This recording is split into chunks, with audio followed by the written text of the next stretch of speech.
আজকে আবার তোমাদের সামনে একটা পুরনো রেসিপি দেখাবো, তেঁতুলের টক। না, তেঁতুলের ঝাল। তো চলে যাওয়া যাক।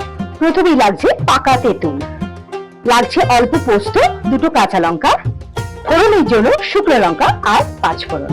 যে তেঁতুলটা নিয়েছিলাম এটা কাপটা আমি একটা বড় জায়গায় বার করে নেব।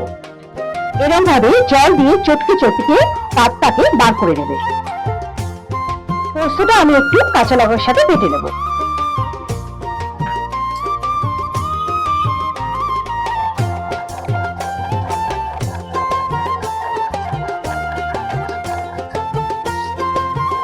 পোস্তটা আমার বাটা হয়ে গেছে। গ্যাসটা জ্বালিয়ে আমি কড়াটা বসিয়ে দিয়েছি। কড়া গরম হলে পরে সর্ষের তেল দেবো। যে দুটো শুকনো লঙ্কা নিয়েছিলাম এটা ফোড়নে দিয়ে দেবো, আর দেবো 5 ফোড়ন। ফোড়নটা একটু নাড়িয়ে কাঠটা ঢেলে দেবো।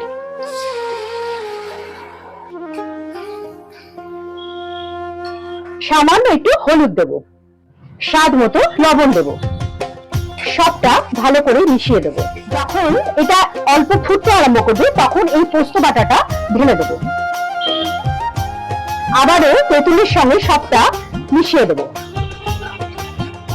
যখন এইরকম ফুটবে তখন এই তেঁতুলের বাকি জলটা আর মশলা ধোয়া মানে পোস্ত বাটার জলটা এর মধ্যে ঢেলে দেবো।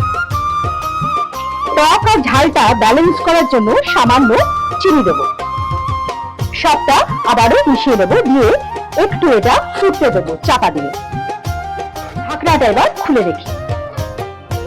দেখো কতটা জলটা মরে এসছে এবং কাই মতন হয়ে গেছে।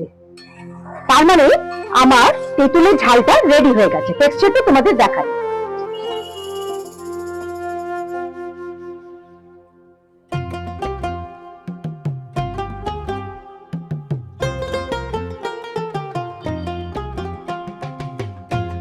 পাতের শেষে এইরকম একটা পথ পড়লে কেউ ধরতেই পারবে না যে এটা তেঁতুলের ঝাল।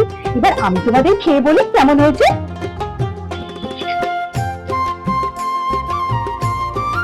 বেশ টক টক, ঝাল ঝাল, জাস্ট অসম।